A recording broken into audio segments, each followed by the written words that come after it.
Broadcasting live from Plateau on the plain of Dominaria, Texas. Like they're pretty geographically common. I think. I mean, you can find them everywhere. From the plain of anywhere. Yeah. This is Tap Tap Concede. Welcome everybody. Graham here. Hi. And Cameron here. Alex here. Yeah, and we're gonna do. For those watching, you can see the table. We're gonna do some more brewing this week. I've never been here for a Highlander Brew episode, so I'm curious how this is gonna go because I will have questions. We're going to pull down some bad cards, and Yeah. we're going to put them inside of a deck. Yep. Sweet. And then we're going to use that deck to crush the person across from us. Excellent. But first, We're going to crack a pack. Probably just the one this time. Yeah. Let it rip. All right. 14. 14. All right. Before we do this, let me just count this off. 2, 4, 6, 8, 10, 12, 13, 14. Hey, Return to Ravnica. Hey. We just did one of those recently, I think. Yeah. But Cool. hey, it's a good set. Yeah, it is. It's a sweet set. Before we get to this, though, I wanted to mention, because I totally forgot, that Tap Tap Concede is brought to you by CardKingdom.com. Go to CardKingdom.com/LRR, and that tells them that we sent you there, because you want to go there to buy your stuff, because it's where we buy our stuff, because their customer service is great, and their prices are competitive, and their shipping is super fast. Yep. And they are terrific folks over there, and they sponsor not only Tap Tap Concede, but also our weekly Magic streams on twitch.tv/LoadingReadyRun. And this podcast, as well as all the content we produce, is brought to you by you and your kind support of patreon.com. You did this. /LoadingReadyRun. Yeah. You did this. Way to go, guys. Take responsibility for your actions. Right. Okay. Can you dispose of that giant box? And we're going to be taking a look at, no. and This pack Return to Ravnica that was given to us by Joshua at PAX South 2016. Ooh.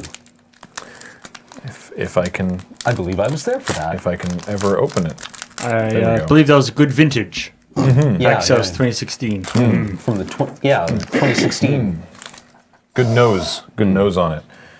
First up, are you feeling inspired? ooh, Yes. inspiration. Inspiration. 3 and a blue, instant, target player, draws 2 cards. It's this card from this set. Wow, this is so much worse than the one that's in Glimmer of Genius, Yeah, which is in it's standard right yeah. now. Yeah. Yep. Yeah, Glimmer of Genius is just such a good card. Have you played Glimmer of Genius? It feels good. It feels amazing. Yeah. It's Glimmer, by the way. It's from Kaladesh. and it's the same mana cost, the same speed. It's a 3 and a blue instant, but you scry 2 and draw 2, and also get 2 energy. Yeah. Glimmer of Genius is great. The only possible edge case is that with Inspiration you can force your opponent to draw 2 cards. Yep. If that is relevant to you. But Glimmer is so good compared to this. Yep. Sweet flavor text, by the way. Oh, yeah, absolutely. I succeeded in How my does time that, trap. how does that card compare to 4C? Wasn't 4C like Oh, 4C was you better? scry 4, draw 2? Yeah. Is it a sorcery though? Yeah, it was. Oh, okay. Man, scry 4. Oh baby. Yeah, 4C is pretty good. Get in there. Next up, Druid's Deliverance, Fogulate. So 1 and a green, prevent all combat damage that will be dealt to you this turn. Oh. Populate. Yeah. So Oh, not from even the- to creatures you control. But Yeah, so this was kind of interesting because you can sort of put yourself in a position where you set up good. So you cast it in response to attackers, so that you get your second token before blockers. Right. Then you get to declare some blockers and eat some of your opponent's smaller creatures, and then you can just be like, and I let through the giant stuff because it's going to deal no damage to me. Your creatures will still take damage, but you won't take damage. That said, it's still not very good in limited. Yeah, this is from the proud tradition of taking a staple card of that color and giving it that color's mechanic in this block and sending it on out there. Yep. Get on out there. Yep. Now this one, however, Ethereal Armor. There was a fun deck. Yeah, this is a build around. in limited with this thing. yeah. Single white mana, creature enchantment. Enchanted creature gets +1/+1 for each enchantment you control. including this one. And first strike. Yeah, so by itself it gives it +1/+1 and first strike, which is it's okay. It's probably not worth the risk of putting an aura on a creature. Yeah. Just for that.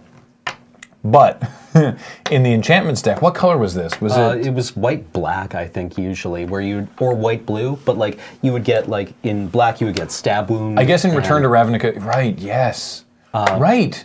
It was because Orzhov wasn't in Return to Ravnica, but the black-white deck was kind of cool. Yeah, because you also had was Fear of Safety and Knightly Valor, and even things like marginal cards like Security Perimeter, or Security Blockade. Yeah. That's the one.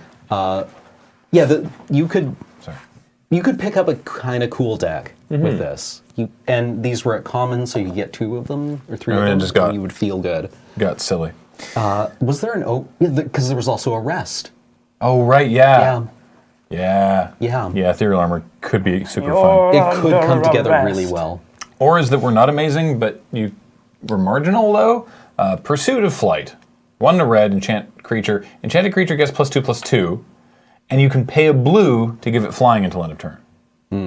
I definitely saw this card cast once or twice, and it seemed, in those moments, it seemed better than I think it actually is. Yeah, like occasionally you would lose to this card and you'd be like, I deserve this loss. Alex, how do you feel about this one? Augur Spree. 1 black-red instant, target creature gets +4/-4 until end of turn.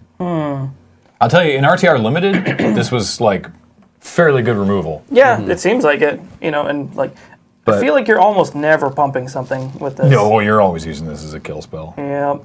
But in the deck we're looking at today, I mean, in Highlander in general, this is just not good enough. No bueno. Yeah. I mean, like 1 black-red. I don't even know what that gets you. I mean, you could get like Terminate. Yeah, for 1 less, you get Terminate or Dreadbore. Yeah. It's like kill anything or a Planeswalker. Yeah. Common Bond is next. It's 1 green white. Put a +1/+1 counter on target creature. Put a +1/+1 counter on target creature. This is relevant because you can put them both on the 1 creature, or you can spread it out. It's instant speed. You could definitely get people with Common Bond.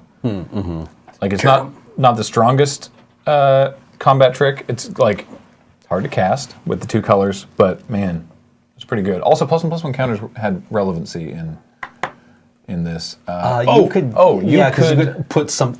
If you were up against a Rakdos player, you could goozle their blockers. Did it work like that? Yeah, if they had the +1/+1 counter, they were What? They couldn't they have block? unleashed creatures? Did that work, or is it like Monstrous, where the... No, I'm pretty sure... No, it's if it has a counter on it, you can't block. Ah. I mean, that sounds pretty corner case, but pretty the one corner time case. you blow them out through there. Yeah, you feel really smart. Is it just me, or would this seems like, I mean, obviously it's a fun way to template it. Yeah. But I feel like I've seen similar effects being written as put up to 2 +1/+1 counters on up to 2 different creatures.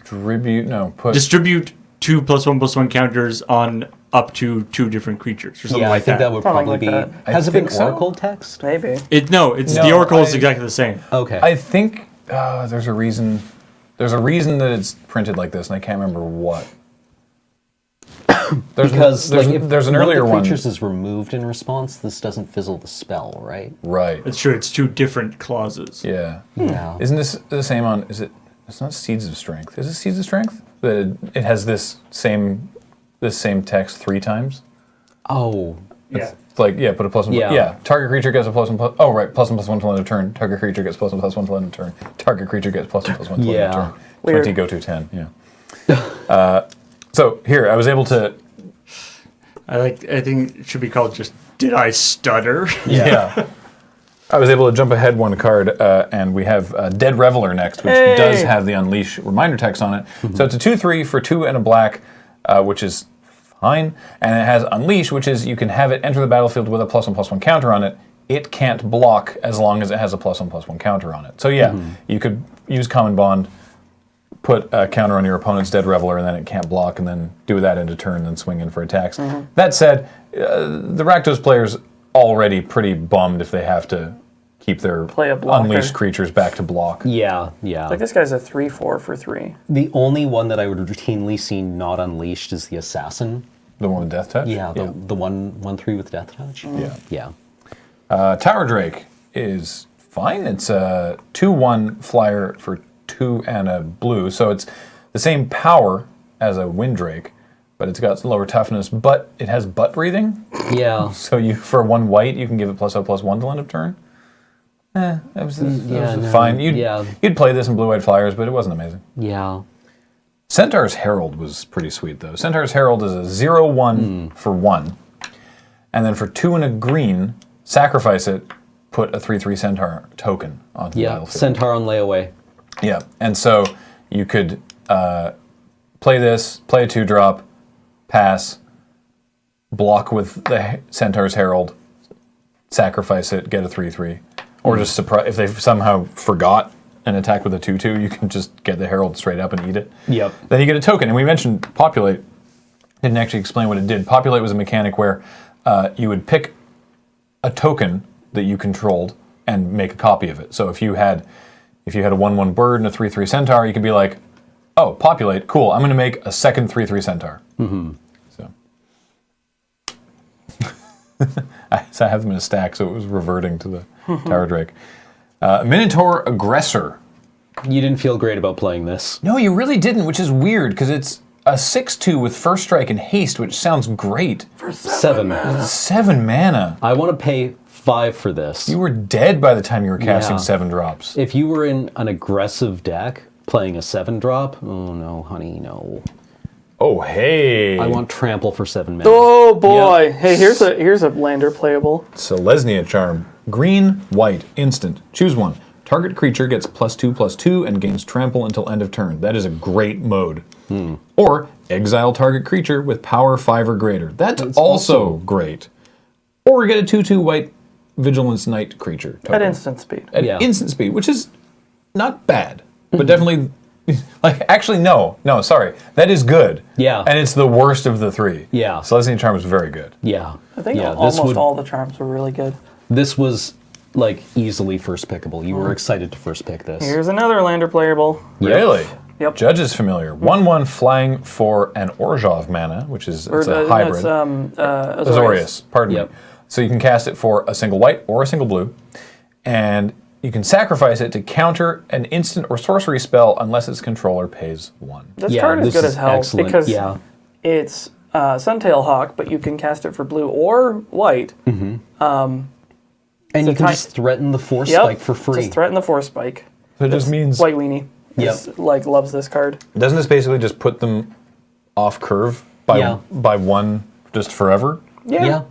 I mean, it only works on instants and sorceries, but it just makes their plays a little bit awkward. Yeah. And it also just gets in, and maybe you just give it a sword and it kills them. Wow, we have a bonkers pack, by the way. Oh, yes, we do. By the way, I was just looking at people talking about that Seeds of Strength and the other card you had. And apparently it was actually, Seeds of Strength in particular was actually a thing when combined with stuff like Livewire Lash. Because of the way it's written, it actually targets 3 times. Oh. Instead of like so doing like if you hit a creature with heroic. Yeah. Ooh. Yeah. Ooh. Or Wild Defiance. Whenever a creature you control becomes the target of an instant or sorcery, that creature gets Okay, I see. Oh, so it matters if it gets targeted more than once. Yeah, whereas if it had been written the other way, it would only actually have targeted each creature once. Yeah, keep that in mind for your next Chaos draft. Yeah. That's super cool. Thanks, Paul. Oh, hey, look. Hey, look a what card we that's get. playable in every format. Yeah. Abrupt Decay. Oh, this is the Is dumbest. this still like... It's everywhere. It's so good. I'm it's sorry about the Nivix stupidly Cyclops, good. Cam. Yeah, I'm sorry about the Cyclops. No, he didn't hurt anyone. It took me a while to figure out that's what it was. Yeah. But this guy's getting trashed. Yeah. So single black, single green, black-green instant, can't be countered, destroy target non-land permanent with converted mana cost 3 or less. Yup. But let me tell you what's swerving this. Yeah, that feels pretty good. What does this hit, Alex? Everything. Like Liliana, Cheetah. equipment. Goyf. Most Goyf, threats. DRS. Yeah, it just like... Is it playable in Modern? Then this will probably kill it, unless it's prime time. I think this card is playable in Modern, Legacy, and Vintage. Mm-hmm. Like, the only thing I can think of that this doesn't really kill is, like, prime time and... 4 mana Planeswalkers. 4 mana Planeswalkers and things like Merit Lage. No, I mean... Well, no, Merit Lage is CMC 3 or less. But it's indestructible. Yeah, it's indestructible. Right. Yeah. So, right. but it's really good. Like, the can't be countered clause is... Yeah. It feels so good. It does to hit be Merit like, Lage. wham! Selesnya Charm. Right? Exile, yeah. Power 5 of Great doesn't have... Later. She doesn't have Yeah. Shroud, does she? Peace. Nope. Get out. I love that the previous card that you had, you were like, the judges was the judge's familiar. Yeah. And it's like, it stops them from casting their, puts them off the thing, except for Abrupt Decay. Yeah, Abrupt Decay. There were a bunch of cards like this in this. Well, there was in a this cycle. set, yeah, that couldn't be countered. Yeah, it was Supreme Verdict was the Azorius one. Yep. You just And then graphic there was the blue-red counterspell, Oh. which was I keep wanting to say conflux, but it's not. It's counterflux. Convolute? No, I want to say it was Is it the counterflux. one that countered Counterflux. everything? Yeah, counterflux. Yeah, it can be overloaded though. Yeah. And then, was it Slaughter Games? Or Yeah, that Havoc sounds Festival? like. I think it's. I'm pretty sure it was Slaughter Games. Yeah. Was the was- Rakdos one? Yeah, it was the sort of like extract spell. And then... Yeah, two of these were eternal playables. And the other And- three were not great. Yeah, like counterflux occasionally shows up in sideboards, I think, against things like Storm, if you're really desperate and can't afford Flusterstorm. Yeah. I guess Counterflux is actually, one of the only ways to actually effectively counter a Storm deck that's already in process of storming. Yeah. Well, there's you like hit a the payload, handful. right? There's Counterflux, Flusterstorm, or Mind Break Trap. Yeah. And which... Flusterstorm, it's not a card. You just start showing the Storm player a little bit of skin. They get all flustered. They get Get all flustered flustered. and mess up with Oh, their good count. heavens! Could you pull up Slaughter Games? I want to make sure that's the Rakdos one. And then we got to figure out what the fifth one, Golgari. No, Golgari was that's Abrupt Decay. Decay. Yeah. What? Abrupt Decay, Yeah, you're- Supreme Verdict, Counterflux, Slaughter Games, What? and the fifth guild in What this guild are we set missing? was Selesnya, Right. which I can't be counted. Oh, Was it a Was creature? it like was, Armada? it was, wasn't it like the super expensive Everyone's Buff Now? something like that. Collective something? Yeah. Collective Defiance No, No. that's new. Can't be just Google can't be countered.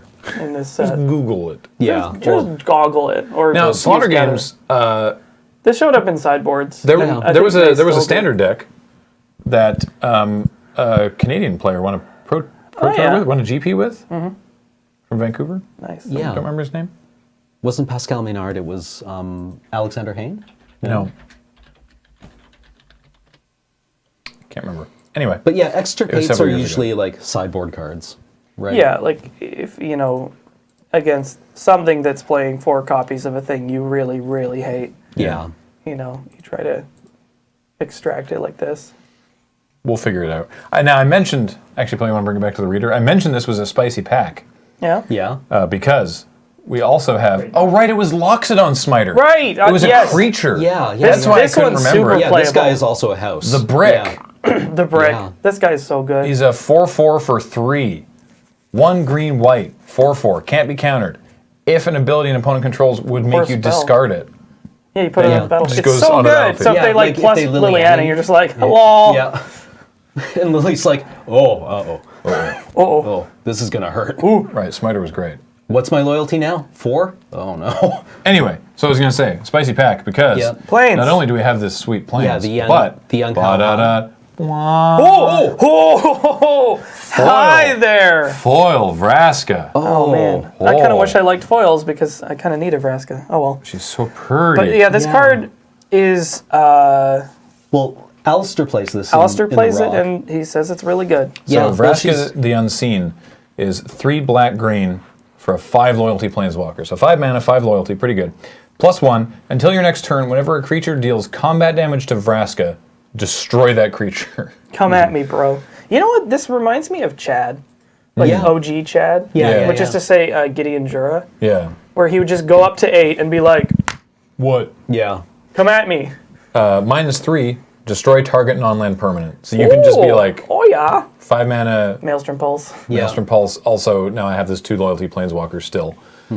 -7. This was such a cool, such a cool ultimate. So weird, but so cool. -7, which doesn't take long to get to. Put 3 1/1 black assassin creature tokens onto the battlefield with the ability, whenever this creature deals combat damage to a player, that player loses the game. Yep. It's death touch for players. Yep. Destroy target player. Yeah. This card's good. Yeah. It's like, it sees a little bit of play in Highlander. I mean, mainly in just like grindy, slow decks, but it's a good planeswalker. Yeah. And All I'm sure abilities Commander are players sweet. also Oh probably yeah, this love has her. got to be like That is a sweet foil, too. Yeah, because she just like sits there and ticks up Yep. while everyone argues over who has to kill her. That'd be such a neat, I'm gonna lose all my like creatures. final move in a multiplayer game. Oh yeah, because you Just get go, 3 assassins. just go and then 3 assassins, do some Yeah. cast something to make them unblockable, and then just go pow. Yeah. Bing, bing, bing. Damage. You die, you die, you die. Yep. The trigger does go on the stack. Oh yeah. Okay, yeah. They have a chance to respond to losing the game. I will You can concede. stifle the trigger. Oh god, you could. I mean, Yeah. you could win with the game with the trigger on the stack, right? Like you could burn someone out at instant speed, Yeah. Response. and then From Hell's Heart. yeah, Yeah. but it would go better than it did for Ahab. All right. Let me get my tea out of the way. Yeah. Now- So What are we doing? we would like to brew a new Highlander deck. That sounds great. Yeah. So I am currently between Highlander decks because the last Highlander deck I played was Esper Reanimator. And I went with Esper Reanimator because I really loved playing Solar Flare in Standard when that was around in Scar's Innistrad block. Right. And I believe it's actually Kienzan. Well, yeah, that was the original Solar Flare. Was it played? What was it? The dragon that when it died, opponents lost 5 life. Oh really? The Morning Star. Oh, No. yeah, Kokusho. Yeah, Kokusho. Kokusho the Evening Star. Yeah, the Evening Star, and then it also played like Goro's Vengeance to reanimate it, and Oh, okay. it was a reanimator deck, and it was called Solar Flare. Right. And then it kind of saw a revival in Innistrad Scar's block, where you were using Liliana of the Veil to discard things, and then also using oh god, look at the top 4 cards of your library. And then do what? Put 1 into your hand and the rest into your graveyard. It was 3 in a blue. Forbidden Alchemy? Forbidden Alchemy, Right. which had a sweet like promo art. And then you were reanimating basically like Elish Norn with Unburial Rites. And then later on, that went on to becoming in Innistrad Rav block, that was Junk Rites. Where Right. you had Big Pig and the O-Ring Angel and a bunch of other just like value stuff that you were recurring. And, Right, yeah. okay. And Oh, anyways, and burial rights. I really enjoyed graveyard strategies, but in Highlander, usually when you God Hand in Highlander, like you just draw like the perfect 7 off the top, you feel really good because you're going to play some awesome magic. Yeah. In Reanimator, when you God Hand, you're like, I win 2 turns. Entomb Elish Norn, turn 2 reanimate Elish Norn, your opponent's like, okay, I scoop. And you're like, oh, I wanted to play Magic. yeah, but You're you like, cast 2 spells and the game and is it's just over. like, yeah, so did I. Yeah. Or it also Wow, went I've never seen that Forbidden Alchemy promo. Isn't it cool wow. looking? That's super cool. Or you just Don't do it. Don't do whatever you're going to do to that guy. Yeah. That's forbidden. Also, what kind of device is she holding? It's like, what is that? Don't You know what? worry I don't want to about watch where this is going. Yeah, no. Anyways, I've got 4 of these because I think it's a sweet card, even if it's not a good card. Ellis Like it's Norn. like the worst version of. Okay, the thing with Highlander Reanimator. Alchemy is a really good card. It is. Yeah. That made me sad was I was playing a Gifts Ungiven deck that made me sad to play Gifts Ungiven. it. Because Wow. it always just gets the same thing. Yeah, because I'd always be like, oh, I'm going to get this awesome value gifts package. No, I just get Unburial Rights and Iona And then and fail fail to find. and Just real quick, explain, because we've mentioned it before on the show. Explain how this works.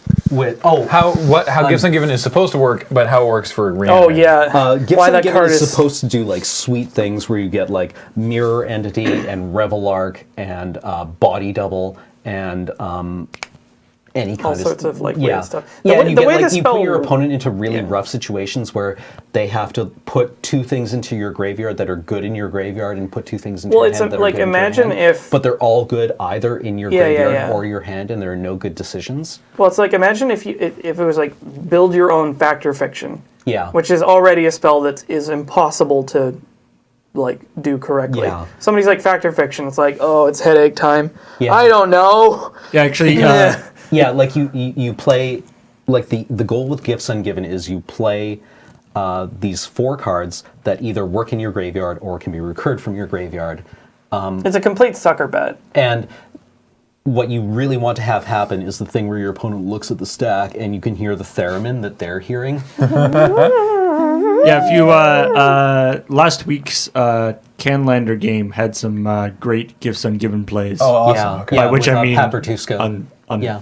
unpleasant Yeah. for the person choosing. It's just like Yeah, the first time that I it's like Time Walk, Regrowth, Eternal Witness, other Time Walk maybe. Yeah. well, the first time that I had this played against me where they only found 2 things. That's Yeah, that's sorry, yes, the that's the trick. other thing. Yeah, I was like, what? Yeah, But because with Gifts Ungiven, what you can also do, what it does in Reanimator, is you go and get You go and get a spell that puts a creature from your graveyard into play that can be cast from your graveyard, Like, i.e., Unburial Rites, Yeah. and a big fatty. And then you fail to find 2 additional cards because you can do that because Yeah, it you says just choose for to up not to find- 4 cards. yeah. And then your opponent has to put the 2 cards that you have found into your graveyard. because it's worded, they choose 2 of those cards. Those 2 go into the graveyard, Yeah, it's- and you get the rest in your hand. So you just go, I got Unburial Rites and Grizzlebrand. And they go, I choose those 2 cards to go in your graveyard. And you like, go, "Oh, thank you." Great, cool, untap, flashback, Grizzlebrand, you lose. Yeah. And you're like, oh. It's basically 4 mana double entomb. Yeah. Yeah. And I love this card, and playing it in Reanimator in Highlander sucked.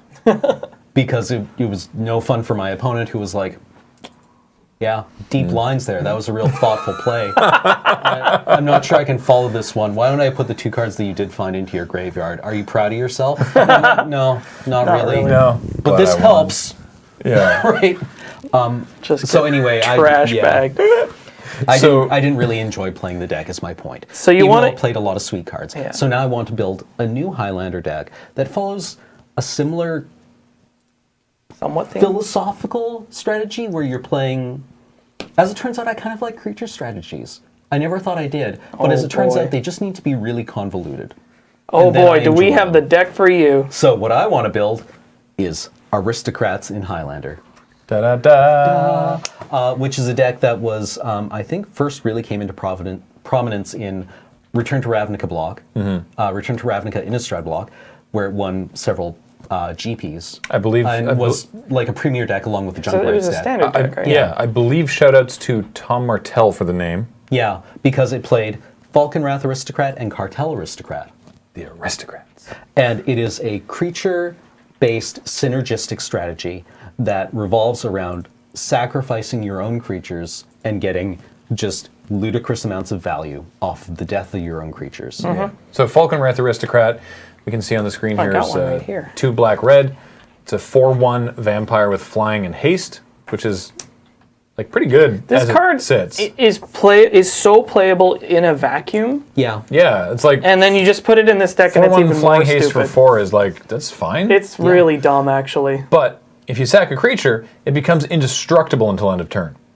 If that creature was a human, you also put a +1/+1 counter on Falconwrath Aristocrat. So the god play, not even the god play, just what you did with this card was you sacrificed Doomed Traveler to it. Oh wow! He was a human, Yup. right? Yep. So you play it on turn 4, you sacrifice Doomed Traveler to it, which gives it +1/+1 and indestructible. It has haste, and you get a 1/1 flying white spirit out of it. Yep.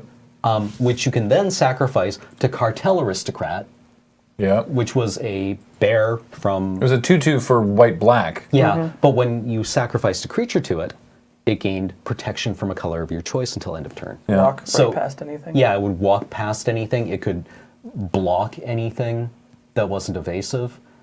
And yeah, occasionally it would just also rumble with things that were of its own size. What a great and outfit win. she's got. Yeah, I really like a her nice hat. headdress. Yeah, wow. Yeah, the Orzhov had I'm not going to say good fashion, but definitely striking and present. Yeah. You knew when the Orzhov were in a room. So is that like the aristocrat effect? Is sacrifice things Apparently. and gets abilities? Yeah. Yeah. I guess so. Yeah. So you let's talk about colors, because this deck works in and has been built in like up to 4 colors. Yeah.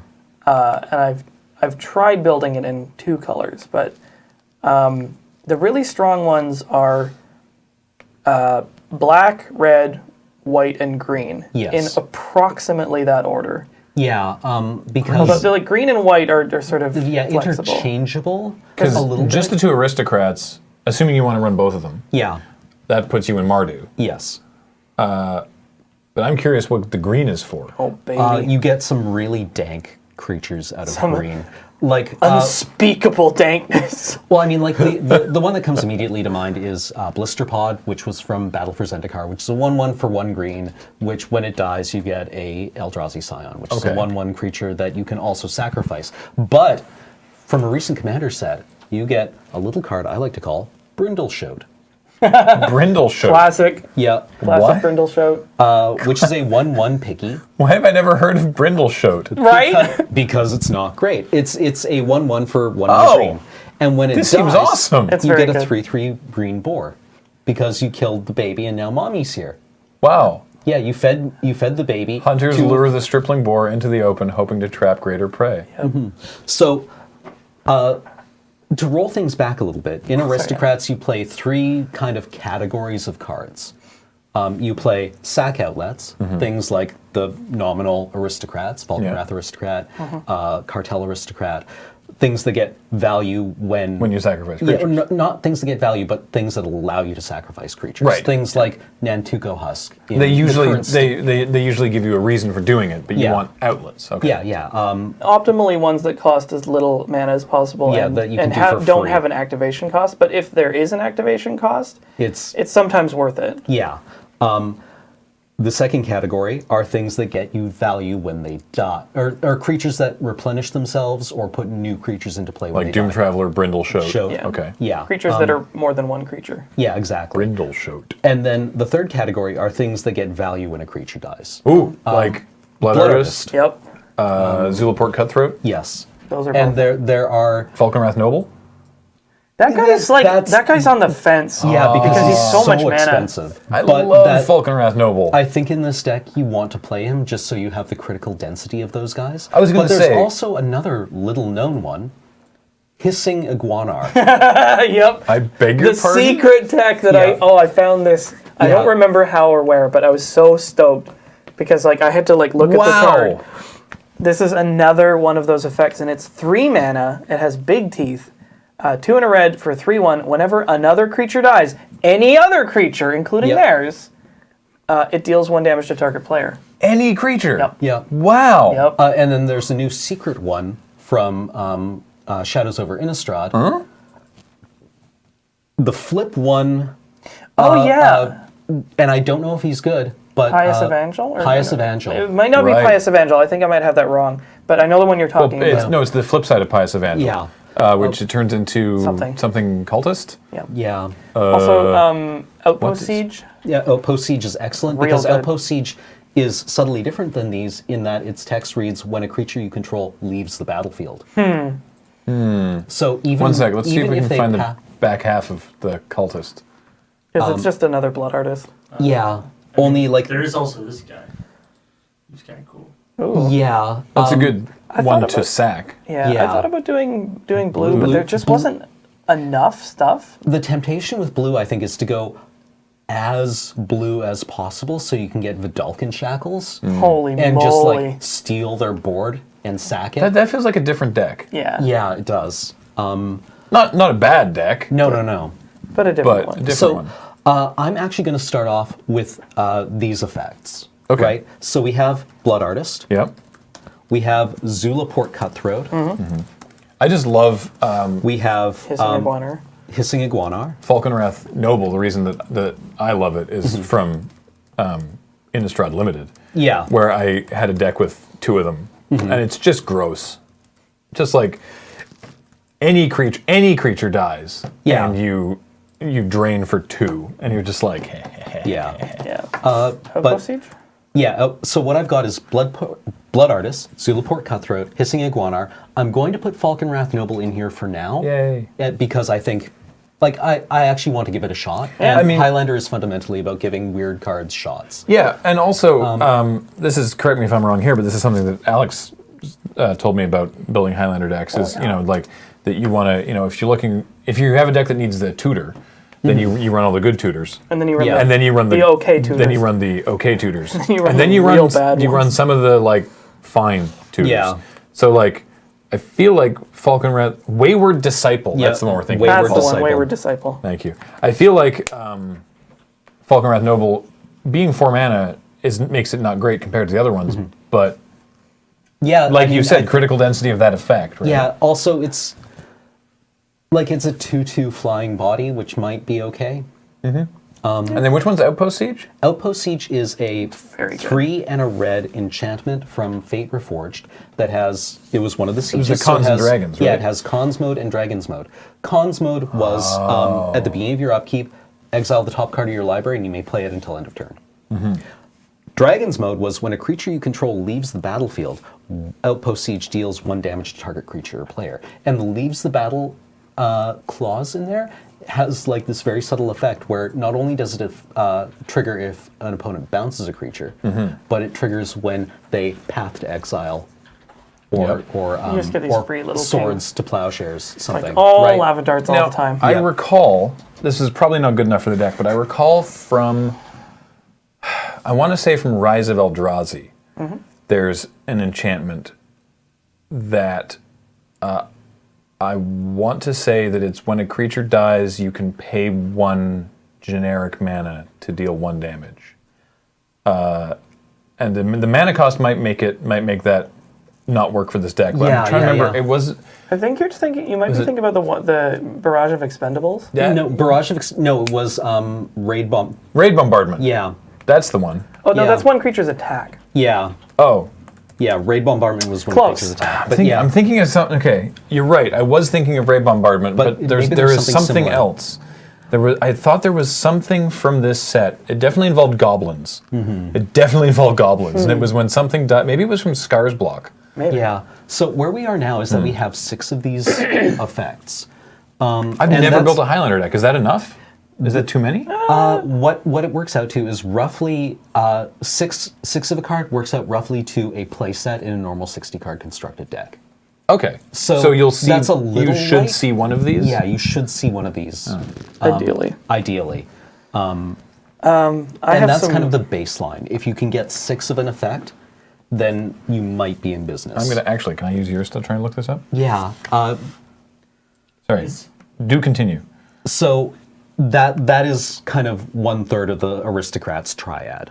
And it's probably the one that you need the least of because you really want to hit one of these. yeah, I mean, 2 is amazing, Yeah. but like, yeah, you don't want to devote too much, like too many slots to the, like, these cards that you've all described require the synergy of the rest of the deck. Like, they're not incredible on their own. Yeah, no, they don't do a lot on their own. Yeah. Other than probably drain for 1 when they are killed. Yep. I have some red hot suggestions for sack outlets. Like a whole bunch of them. Yeah, no, and this is really where the deck gets rolling. And I see what you got there, and it makes Yep. me super happy. The reason I gonna really love these want to nuts. stick in Mardu colors is so I get to play Butcher of the Horde. Oh man. I can't find it. There is this though, which is 7 mana. Sorry. Tell me about Butcher of the Horde, and then we'll look at this Butcher of terrible the Horde card. is Yeah, it's like you one remember generic, Falconwrath Aristocrat? Yep, 1 generic, red, white, black. So 4 mana, you get a 5/4 flying body, and you'll be thinking to yourself, what's the downside to this 5/4 for 4? There is none. There's literally no There's downside. actually upside to this card. That was a great punchline. Yeah, I think this might be. Ta-da. Is this still the highest power body in the it's game with really no high. downside? That's with no downside. Like usually, I'd have to think carefully, but like this creature's stupid efficient. Yeah, the only other thing that I can think of that is this good for this little is Desecration Demon. And that has like massive downside. Yeah. Where sometimes it can just be fogged out for the rest of the game. Like this one is just like, if there was no other text on this card and it was like 4 mana for a 5/4 flyer, You would That be sounds like, great. I'm done talking. Great. But it Well, has this, isn't it so hard to cast because it's 3 different colors, Alex? Eh. Alex? I It's mean, fine. it can be. This entire pile is different land, isn't it? Yeah. Yeah, We'll so this get is- to that. yeah. But yeah, Butcher of the Horde is a tremendous payload for this deck because it has this ability, sacrifice another creature. Butcher of the Horde gains your choice of Vigilance, Lifelink, or Haste until end of turn. Holy moly. Yeah.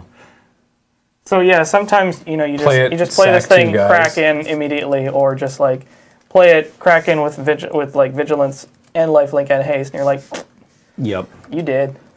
Yeah. So. Oh, yeah. This guy feels so good when he comes down on 4 and just rumbles and swings life totals by 10. Yep. Goblin Bombardment needs to be in here. Sorry. Cartel Aristocrat, right. So which Aristocrat- one's Goblin Bombardment? Oh man. you have Goblin it? Bombardment Not in is, this deck, but it's so good. It's Goblin Bombardment one of the best is actually. 1 in a red, an enchantment, and it reads, sacrifice a creature, deal 1 damage to target creature or player. Right. Which is pretty stupid on its Yeah. own. So it's just like it's one of the better sack outlets just because you can use it for damage, and if you have like a whole bunch of tokens or creatures that die twice, you're just like, Yeah, then you combine this with a Blood Artist, then like everything's 2. Yeah. It's So yeah, Goblin Bombardment might be one of the cornerstones of this deck. it definitely is. There's another one that's not quite in the same wheelhouse as all of these, but I feel like I should mention it before I forget it. Sorry, I just remembered one other kind of guy that fits into the Blood Artist, which is Goblin Sharpshooter. You were same page. That was exactly what I was gonna say. Goblin Sharpshooter is Oh, just like this man. 1/1 for 2 in a red, I want to say. Yeah. When it doesn't untap during your untap step, and you're like, okay, this guy had better be good. It has an ability, tap, Goblin Sharpshooter deals 1 damage to target creature or player. And you're Okay. like, okay, cool. That's a Tim. Yeah, But it whenever doesn't- creature But it's not doesn't tap. That untap. sucks. yeah. It has a third line of text. Whenever a creature dies, untap Goblin Sharpshooter. Wait a minute. You don't even need to be sacking creatures. If you're just hitting X ones, it just mows through them like a Gatling gun. Yeah, it does. Like the original art for this. Yeah. It has like a wooden machine gun that's firing rocks. yeah. That's ridiculous. It's pretty Yeah. dumb. So This card seems very if good. you had this and say like hissing iguana whenever one of their creatures dies, and you're just like ding ding ding ding ding ding ding, it's like also shoot you. Yep. But like I've had This guy can situations go where off like hard. if you're careful, you're like tap this guy, sack one of my guys, untap him, tap it, sack another guy, untap it. Keep shooting you with stuff. It can really add wow. up quickly. Yeah. Yeah. Okay.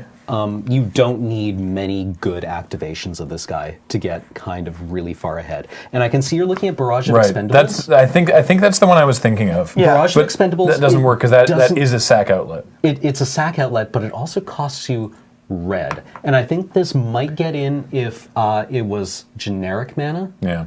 Yeah. But the restriction on red actually means that you probably might only be able to activate this 2 or 3 times in a turn. I have an alternate suggestion to this one. Is Just like real quick, Barrage of Expendables is a single red mana enchantment, and for 1 red mana and sack a creature, it deals 1 damage to target creature or player. But the problem is that you were looking for stuff that works when you are already sacrificing a creature. Yeah. This is another Or that sack it's outlet, free. and Yeah. you have better ones. So Yeah. the one I was going to suggest was This is what Barrage of was it? Expendables is in many ways kind of like a fixed Goblin Bombardment. for various interpretations Mission of of fix. fix, Now yeah. that the card's gone out of my head, it's a creature from original Ravnica block, or around about there. It's 1 red for a 1/1, and for red, sack a creature, deal 1 to an opponent. So it's a creature. It only hits opponents, but you can use it to like kill stuff. It was part of a cycle actually. Right. And there's a black one that's also quite good. At least in mono black anyways. It's 1 black for a 1/1. Pay black, sack a creature, give a creature -1/-1. So they're, Yeah. considerable.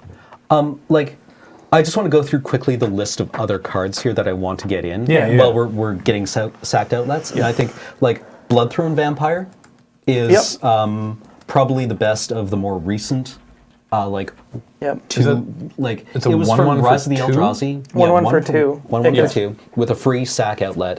Bloodthrown Vampire gets +2/+2 until end of turn. This was kind of superseded in a recent set by Nantuko Husk, which is just not as good. It's more mana I got one other. and doesn't Really? get as much. Oh, So shit. this is not as good as Nantuko Husk. No, Oh, sorry. Husk is Nantuko not Husk is not as good as this. Yeah. I have Really? 2 secret cards for this deck that I'm remembering. Yeah. Okay. One is Blasting Station. Yes. Yeah. Blasting Station. What's Blasting Station? From It's a was bit- it Fifth Dawn? Yeah, from Fifth Dawn. It's a bad version of Goblin Bombardment, but Yeah. it's still good. It's tap sacrifice a creature, so it's I'm still worried you might be free. bleeding out of shot. Blasting Station deals 1 damage to target creature or player. Whenever a creature enters the battlefield, you may untap Blasting Station. So it's a little more awkward to use, but it casts for colorless. Yeah. Okay. It is a second in air quotes Yeah. Goblin Bombardment. Yeah. Also from original Mirrodin, Spawning Pit. This one I'm not Spawning familiar Pit. with. Yeah, it's I wanted to test this one some more because it seemed good. Because it's a sack outlet for free. So 2 mana artifact, sack a creature, put a charge counter on Spawning Pit. Okay. For 1 and remove 2 charge counters from Spawning Pit, put a 2/2 spawn token into play. Interesting. Which you can then sack again for more charge counters. Yeah, because the clause isn't when a non-token Yeah. creature is. Yeah. So it's like this is just a way of like mulching down and recycling all Yeah. your critters. So in the same realm, there was a card it was reprinted in last year's Commander sets. It was a red enchantment reprinted in the 2015 sets. Oh yeah. It was sack 2 creatures, Excuse me. get a 3/1 carnivore token, I think it was. Really? But if I recall correctly, what was busted about it is that it didn't say non-token. Yeah. Oh yeah. Yeah. What was this? I think that's good enough for this. That deck, by the way, that sounds tempting. that pre-con commander deck had it had an infinite loop right. with that card. Oh yeah.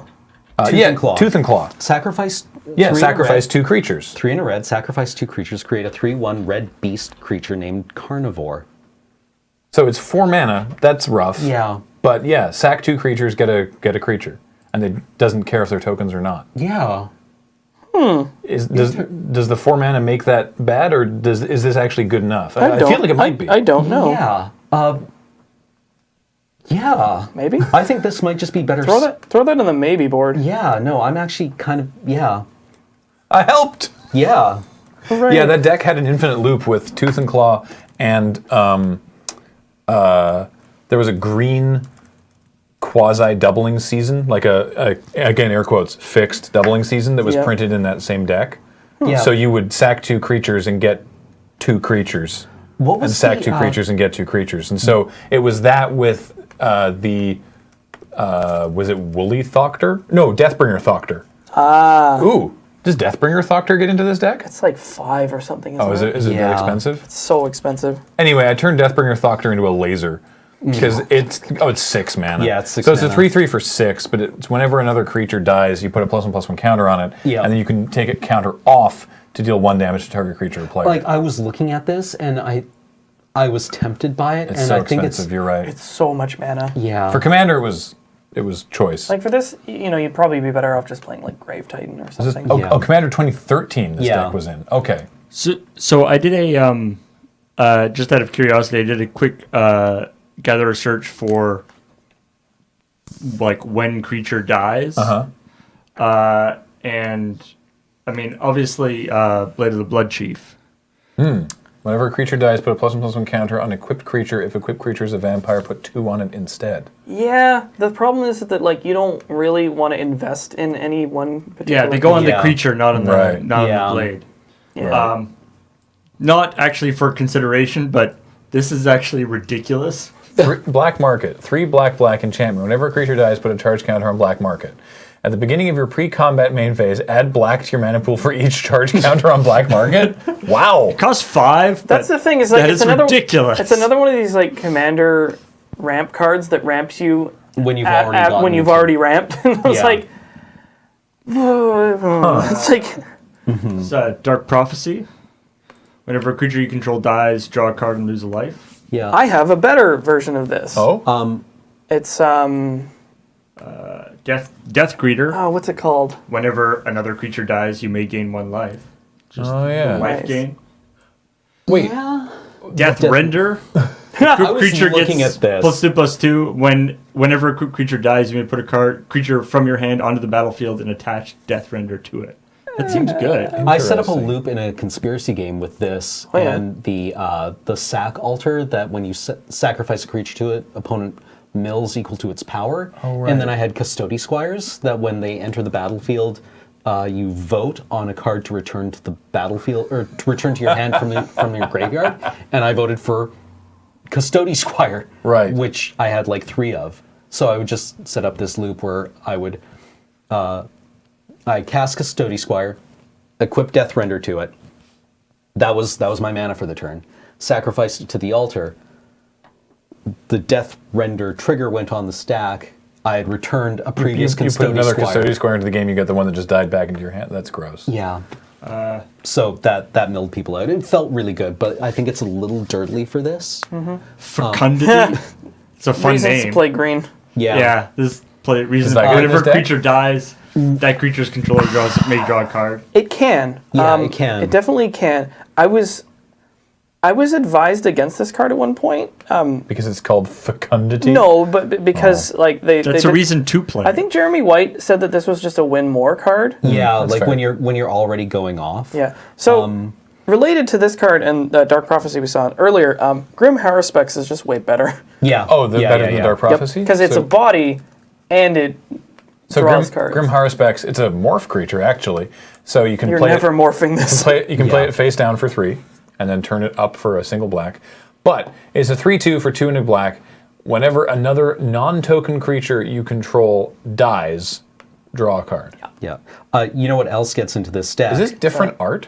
Yeah, Yeah, There's 2 this versions. is the alternate Fate? timeline Yeah, it's version. Ugin's Fate. Ugin's Fate. Oh, right. The other card that gets into this is Carrion Feeder, which is just a good Oh, yeah. aggro creature. It is a zombie for 1 black mana. and Viscera Seer. And Viscera Seer, yes. Viscera Seer is another one that we need to get in here. A 1/1 black zombie for 1 black mana. Can't block, sacrifice a creature, put a +1/+1 counter on Carrion Feeder. Good.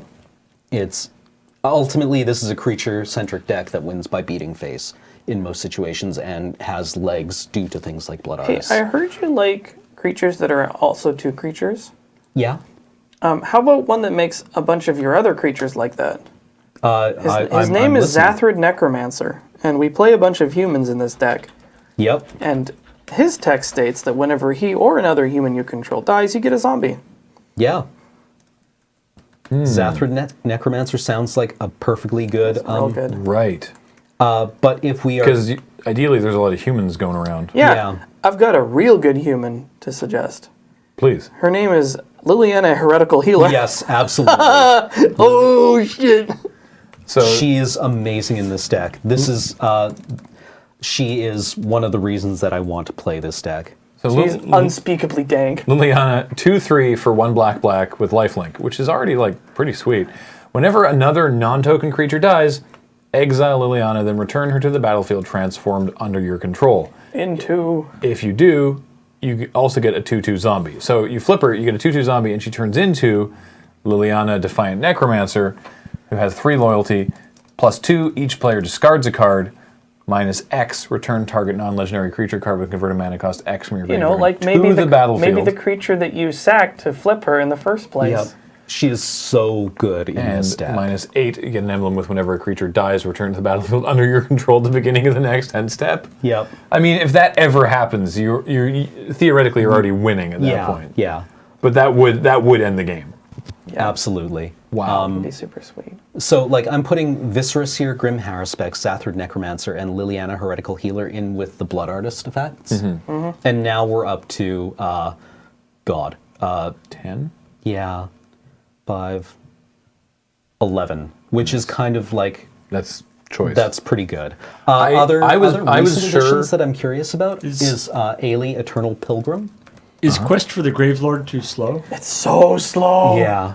This is like a classic trap card. Yep. So it's like What's Crash? Okay, what's it do? 1 black enchantment. Whenever any creature dies, you may put a quest counter on Quest with the Gravelord. Remove 3 counters and you get a 5/5. And sack it. So you only do that once. This is such a trap. Yeah. Why is that? Because the best case scenario, you play it on turn 1, and then eventually over the course of like a bunch of turns, you will maybe at some point in the future get a 5/5. So, Or you could draw it on like turn 5 or 6 and then never have anything come of it. okay, that seems bad. That's a good point. But if you play it early, it only takes 3 creatures dying before you get the 5/5. That's true. But And this sometimes you deck won't is have- designed to have a lot of creatures die. Yeah. True again. But it doesn't get 1 creature dying per 3 is not good enough. Like we looked at Spawning Pit, which is 1 creature for every 2. Right. And that's Only a maybe. yeah. And that's repeatable. Is this very similar to like the fog argument, where it's like, sure, it does the thing, but then you have to run this card in your deck instead of another better card? Yes. Yeah. It's just like it's just not good enough. Like and these are the effects that you want. This one is not good enough. well, because it's like ultimately what you're talking about here is maybe a 5/5 for 1. Mm-hmm. It's not good. Like Yeah. if you wanted a 5/5 for 1, just play Death Shadow. Yeah. By I've had a foil one of those but in my It must be bin. worth a lot, actually. I think it's worth like $20, but Yeah. Or I would much rather, like, and this would maybe even be in a different deck, I would much rather have a card that is always like a 2 power for 1 creature than maybe eventually, perhaps, a 5/5. yeah. By the same token, Or I'm possibly assuming nothing. Lightning Yeah. Coils is too slow. Yup. Yep. It is so silly, though. It's very funny. You know what does get in this though, What's that? as a sacrifice outlet, is Skull Clamp. Right, yes. Okay, yeah, we get a free ride on Skull Clamp, too. Right, because there's no There's points. no points on it. Why Yeah. did Skullclamp ever not It's have points? because, well, I mean, it was points for a while, then it was not points because, the creature decks were, Yep. I could see this card getting pointed again, but Yep. presently it is not points. So Alex just slid this stack of Of really good cards. really over. good cards across the table. I'm sampling from my other deck. So Ailey is A 2/3? Ailey Eternal Pilgrim, yeah, 2/3 for white black with Death Touch. Whenever for 1 mana and sack another creature, you gain life equal to that creature's toughness. And for 1 white black and sack a creature, exile target non-land permanent. Activate this ability only if you have 10 life more than Yeah, your the starting third life ability total. is not going to happen that often. Yeah. And this one is sort of like Maybe. fringe playable in this deck. The other card that reminds me of Ailey is Timuret the Murder King. I wanted that guy to be good. Yeah, I I really know. wanted him. Also, but he's just you get to say Timuret the Murder King. I had forgotten about Timuret the Murder like King. he's probably maybe playable, but Yeah. I just don't think he's from good. Theros. Yeah, he is red-black for a 2/2 legendary zombie warrior. He has 2 abilities, 1 in a red, sacrifice another creature. Timuret the Murder King deals 2 damage to target player. And you're like, okay, yeah, maybe that's expensive, but If this had creatures, it would be and you could make him sack himself. This Yeah. would maybe be good. and 1 in a black, sacrifice a creature, return Timuret from your graveyard to your hand. And these are both useful abilities, but they're awfully expensive. They're super expensive, and like it doesn't look like it, but you could spend turns paying into these abilities and expending resources to ultimately not really get ahead yeah. very much. Like Timuret is It's so interesting to hear He's you say fun. that because it doesn't look that bad. yeah, but when you're getting beaten down on by Whatever. Termagoyfs in Highlander, Yeah. right? I don't know. Like This guy, like, this is not how you want to spend your. On turn 2, this guy does nothing. He's a 2/2 body. Right. yeah. And if your opponent is resolving Time Walk, right? Like, you're kind of. What about You know what he's actually sweet with is Gravecrawler. Yeah. Yeah. So like maybe. I mean, Maybe. also Like, don't take our words for it. I Yeah. think that I wanted to try and put this guy into like Jund zombies because he's a zombie and Right. he's like almost playable, but like kind of. So I guess here, let's try to knock through the rest of the stack that Alex yeah. handed over. Dark Confidant. Yep. Dark Confidant is just a good Not card. quite an auto include in every deck, but almost. Yeah. It's really stupid how strong this card is. Hangerback Walker Hangerback is Walker. the third leg of the triad, which is the creatures that are more than one creature. that are more than one creature. Hangerback Walker is like is is just Pretty exactly what you want to be doing in this deck. Yep. It is XX artifact creature, which is 0/0, and it gets when you cast it, it gets X +1/+1 counters. When it dies, put X 1/1 Thopters into play. That seems very strong in this deck. Yep, and you can also pump it if you have nothing else to do that turn. You will almost always have something else to do that turn, but hey, it's there. Speaking of creatures that are more than one creature, Kitchen Finks. Yep. It's the same creature, you just get it twice. Yep. Kitchen Finks also has an occasional "Oops, I win." I was going to get to effect that. we may be running in this. Yeah. Well, Kitchen Finks and Murderous Red Murderous Cap. Red Cap, who both really, really, really like And Offenza Tree Conspirator. Anafenza, Tree Conspirator. Okay, so run this by It's me. a 3-card combo. Oh, I see. A persist creature, Anafenza, and a sack outlet wins you the game. Mm-hmm.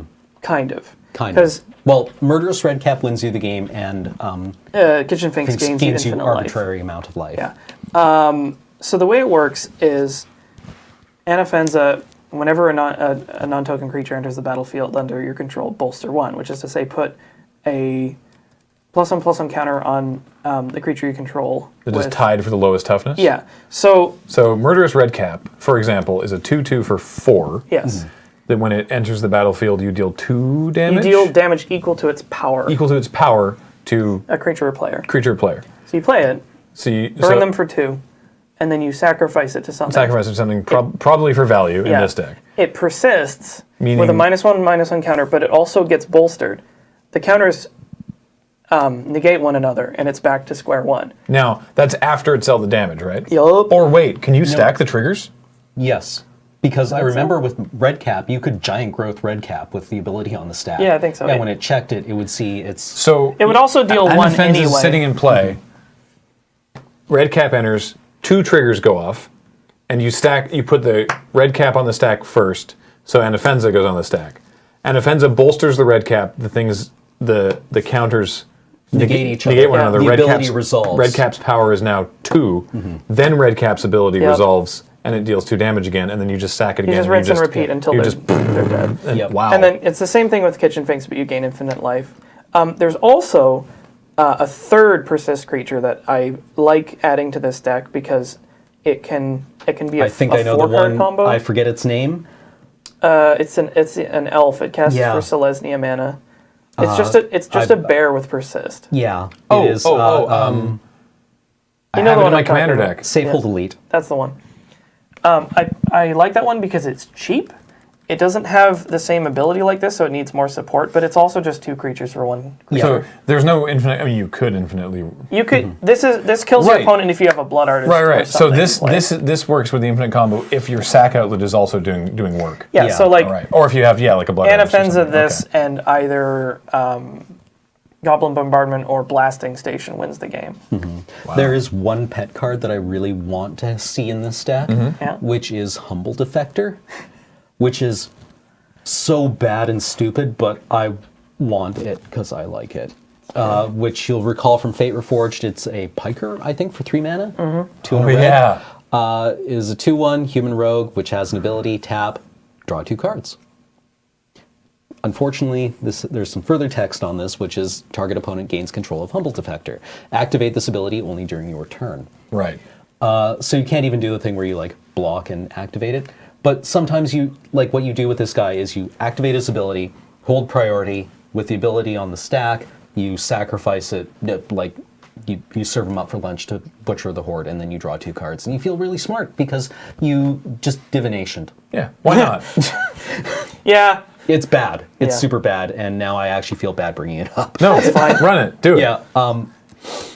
You got 100 cards in this deck. You can run some Yeah. pet cards. Hey, there's a good red card that exchanges control that's good in this deck. Yeah, there definitely is. Zealous Conscripts. Oh. I'd done this before. My opponent, when I played this deck at one point, I think I played a Jund version, and they played Dramoka, like Dragonlord Dramoka, and I think it had like a sword or some garbage on it. And I was like, oh, this is bad. Zealous Conscript, steal your guy, hit you with it. Oops, I broke her. Yeah. Can I see that? Oh, I broke it. It's broke. There is another one that I want to include like that. which they're never going to see coming because it's probably not good. Jeering Instigator from Khans of Tarkir. Is it the one that mind controls? It is a Goblin Rogue. It is a 2/1 for 1 and a red. When Jeering Instigator is turned face up, because it's a morph card, if it's your turn, gain control of another target creature until end of turn. Untap that creature, it gains haste until end of turn. Right, so you can do Your that at opponent never instant sees speed. this coming. You can do it at instant speed. Yeah. I mean, it's 6 mana for a mind control. But Is it not worth the actual like In 3 active bits. treasons? Or in 2 bits. Right?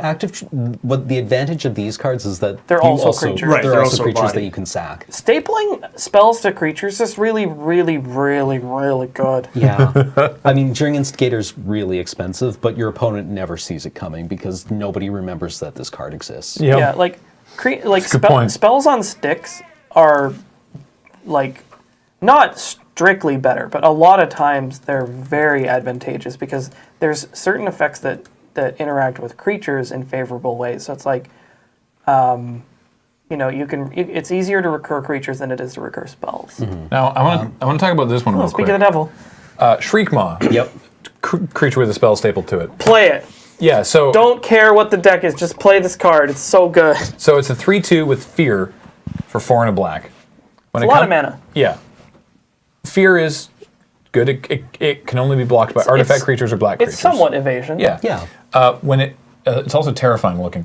When it enters the battlefield, destroy target non-artifact, non-black creature. So this So is like terror.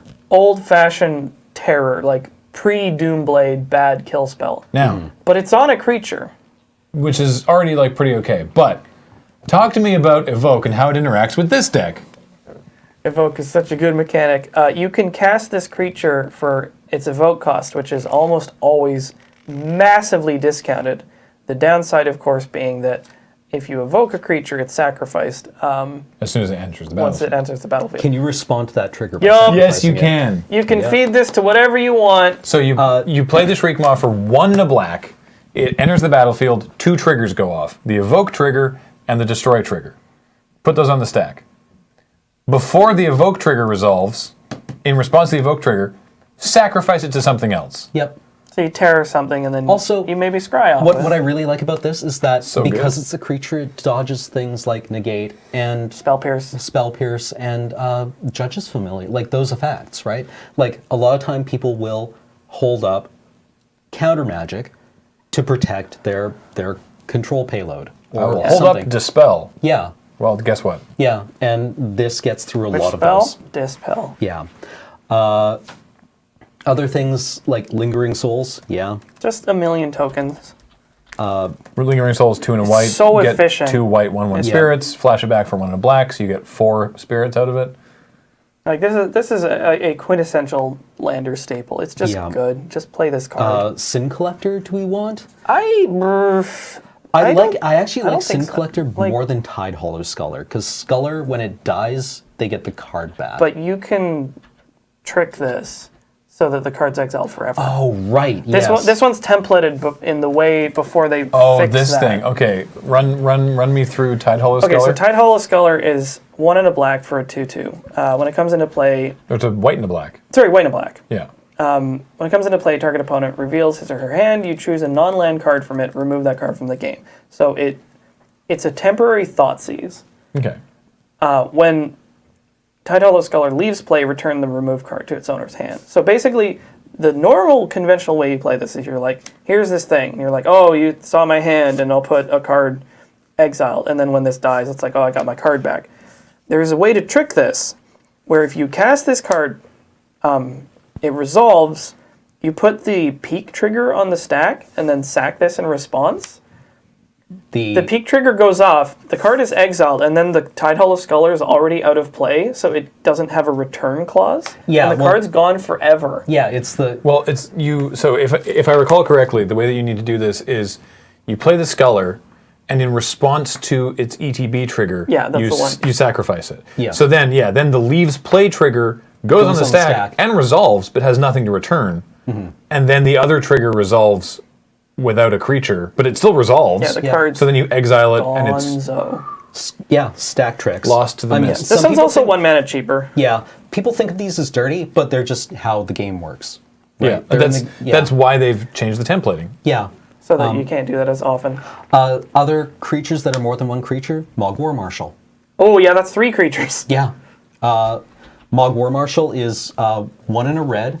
Yeah, for a 1/1. Yeah, for a 1/1. When it enters the battlefield, you also get a 1/1 goblin. Yep. It's also when it leaves the battlefield. Yeah, when it dies, you get a 1/1 goblin. And it also has Evoke. No, it has Echo. Echo, So sorry, you yes, have Echo. to pay extra, so. But this guy's never sticking around to be echoed. The 3/2 with Vigilance that makes tokens. It's from, I think it's from Commander. I don't know. Called. Yeah, it's 1 white, 3/2 Vigilance. When it dies, Oh, yes. Hallowed Spirit that's Keeper. the one. That wow. one's real good. Yeah. Hallowed Spirit Keeper would be crazy in this deck. Yeah, when it dies, you get a 1/1 spirit for every creature in your graveyard. Including it counts itself. Yep. Which on its own makes that card good. Like if it didn't So you count sack itself, this and you just get a bajillion spirits to sacrifice again. Yep. Similar card, card from the same commander set, I think, is Flesh Carver.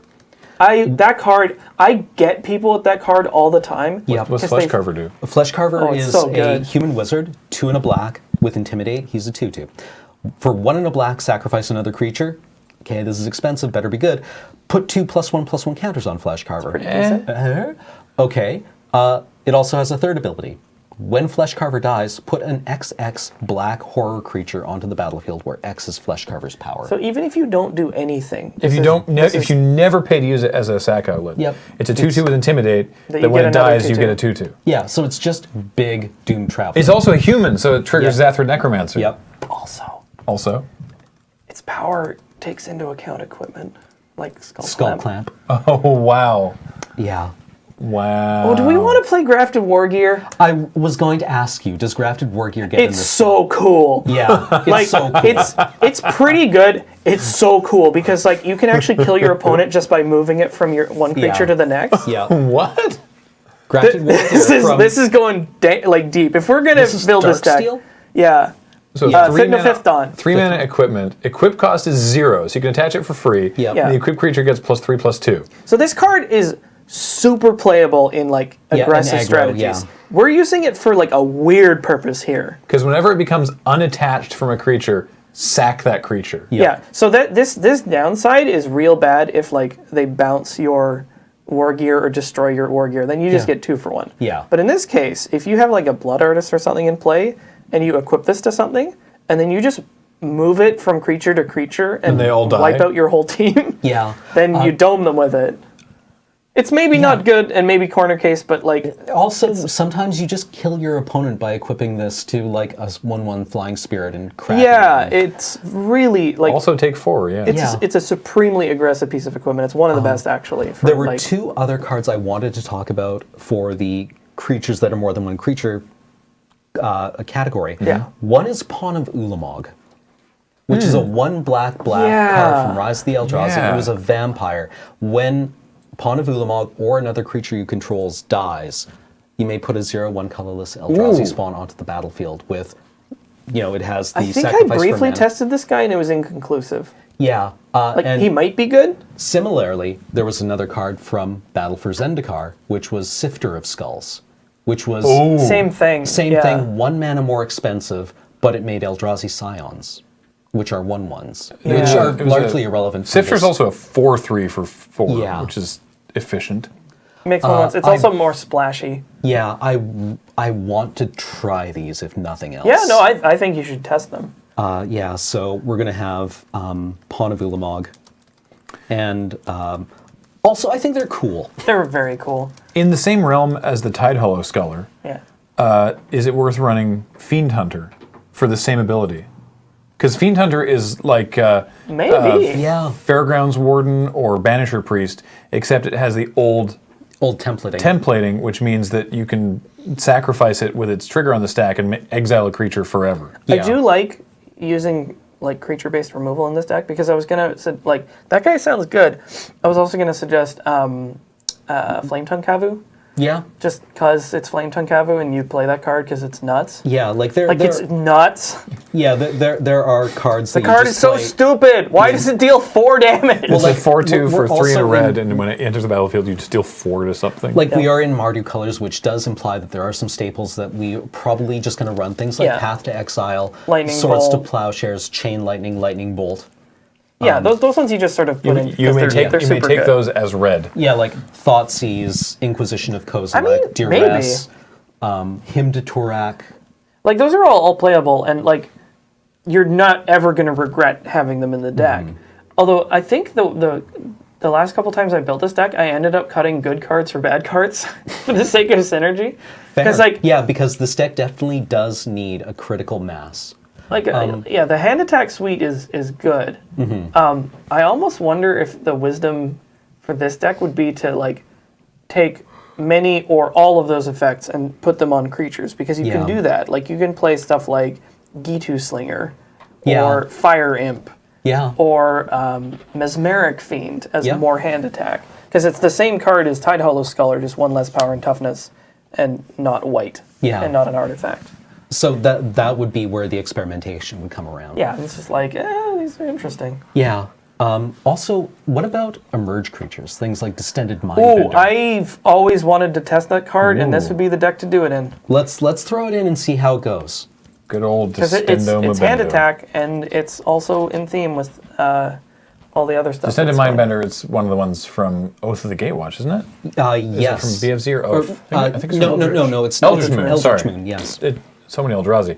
It's a 5/5 for 8. That's a lot of mana. That's a lot. You don't want to flip that off Bob. No, but you can emerge it for 5 black. And emerge, by the way, is you sack a creature, and then you subtract that creature's CMC from the emerge cost. So if you sack a 3-drop, you're only paying 2 black for the Mindbender. Also, when it enters the battlefield, you look at your opponent's hand, and you get a non-land card with converted mana cost 3 or less, and a non-land card converted mana. Yeah, it does both. Right. Yeah. No. It was non-land 3 or less, and a card 4 or greater. It just didn't say non-land because there's no non-land. Of there's course. no land that costs. Yeah. So this Yes, you get a card of CMC 3 or less, and a card of CMC 4 or greater, and they discard both of them. Yeah. I think I want to try playing around with this. There are 4 other cards I quickly want to talk about. Bloodsoaked Champion. Yep. From Khans of Tarkir, which is a creature with... is that a good one. Arthur Two Shields Jackson? Yeah. He's got raid, so when you attack, you can return him from the graveyard to the battlefield. Right. Similarly, there's Flamewake Phoenix from Fate Reforged, which is like a 2/2 flyer for 3 mana. That when... I forget what its clause is, but it can also return itself to the battlefield if you have Ferocious. Bloodghast. Yep. Oh yeah, Bloodghast is 100% playable. Which has a landfall trigger to return it from the graveyard to the battlefield.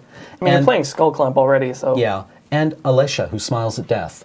Yeah. Oh yeah. Who has a similar thing where when she attacks, you can pay to return a creature from your graveyard to the battlefield.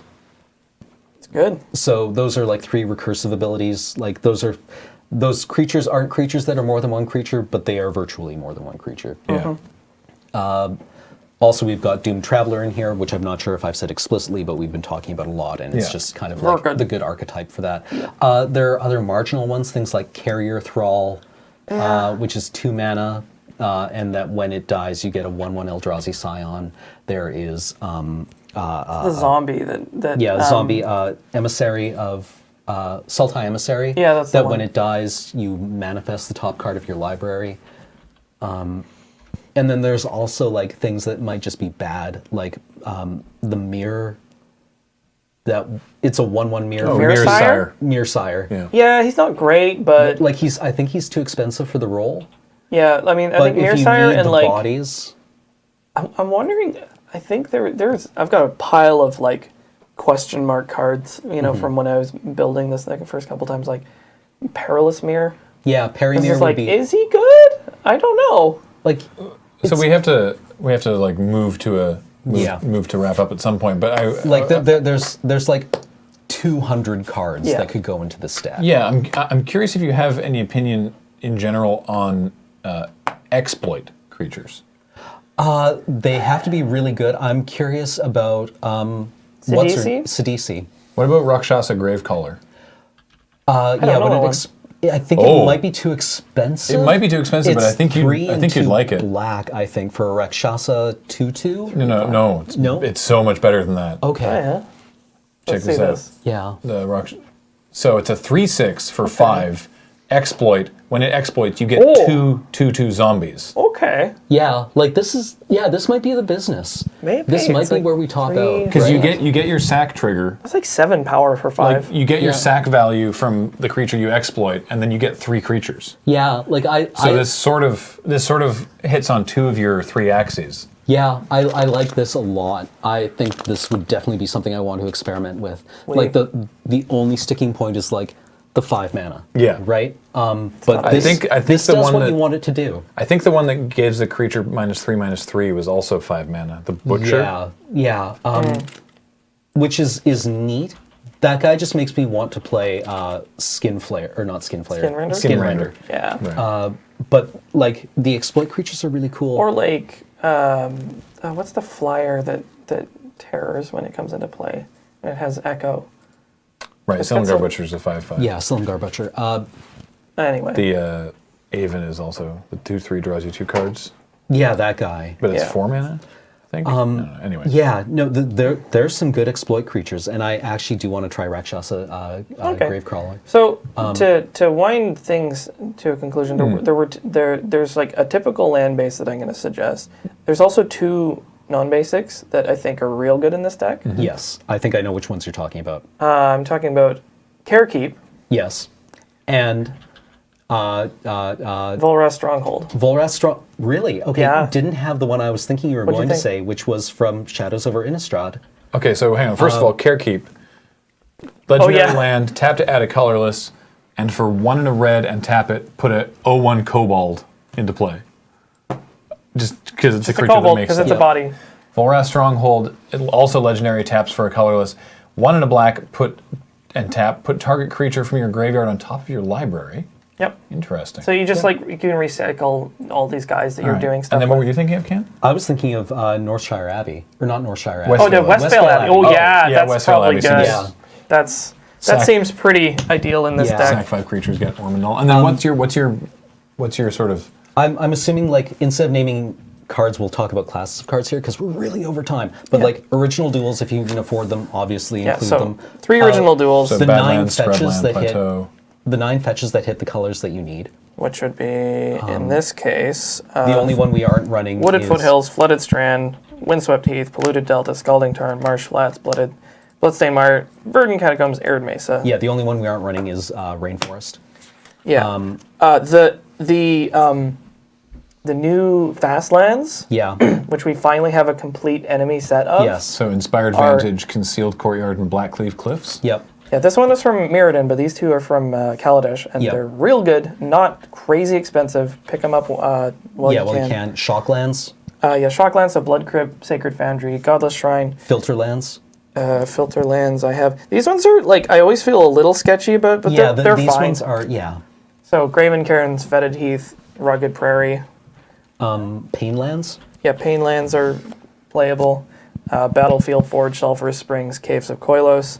Checklands, so Clifftop Retreat, Dragon Skull Summit, Isolated Chapel, and then just a smattering of other miscellaneous stuffs. Like if you have a Caracas, you should play it. If you have a Wasteland, you should probably play it. Some number of basics. Stripmine, not in this deck. I don't know what our points are, but we'll have to think about that next time. And again, because it's a 3-color deck, you want to be very careful playing lands that don't generate colored mana, because you want to be hitting your Butcher of the Hordes on curve. So I think actually the 3 non-basics that you mentioned, like Westvale Abbey, Carekeep, and Volrath Stronghold, would be enough. You maybe don't even run. Don't let this scare you. The lands will be the most expensive part of pretty much any Highlander There's also deck. cheaper versions of all of these. Yeah. They're just going to be slower. There's the Wedge lands are playable. I would play... the Tri-lands, you mean? Yeah, I would play Nomad Outpost. There's also City of Brass or Mana Confluence. Critter lands like Shambling Vent. some number of basics. Yeah, because again, this is Highlander, and you will be seeing things like back to basics and Mardu's got a kind of sketchy mana base. I got a question for you. Just one last thing, looking at these basics here. You've got one of each basic. Yeah. You've got a swamp, plains, and mountain. And then you have a snow-covered swamp and a snow-covered plains. That's because in this deck I used to play Tainted Pact, and this is a way of pack-proofing your deck and still running enough basics that you don't get completely hosed. Yeah. Okay. Because Tainted Pact is a weird card that is quite good, actually, and not expensive to buy. 1 and a black, instant. Remove the top card of your graveyard from the game, or your library from the game. You may put that card into your hand unless it has the same name as another card removed this way. Repeat this process until you put a card into your hand or you remove 2 cards with the same name, whichever comes first. So basically, you cast it and you just start exiling cards until you choose to stop. And then you're like, I want this one. And then the rest are exiled. Because with swamp, plains, mountain, snow-covered plains, snow-covered swamp, you will never hit 2 of the same cards. Because if you do hit 2 of the same cards, the effect bricks and it does nothing. Yeah. So it's basically super impulse, which is to say you can drill as deep as you dare. And then you've got Tech Edge. Like Tech Edge is probably not necessary. That's not necessarily for this deck. That's just a thing that you have. Temple you should probably not play in this deck because it's slow. Right. But like in Temples are good in like slower, more mid-rangey decks. Like I pulled all these out of my deck that happened to have a similar mana base. So. But yeah, there's options that you can play. Like more basics is actually not even the cheap way to play. It's like you will not regret playing more basics. Yeah, exactly. Because as we said, there is back to basics. There is Blood Moon, and then you can play Blood Moon. Yeah, and then there are also what's the red one? Price of Progress. Ooh, that one scares me. Yeah.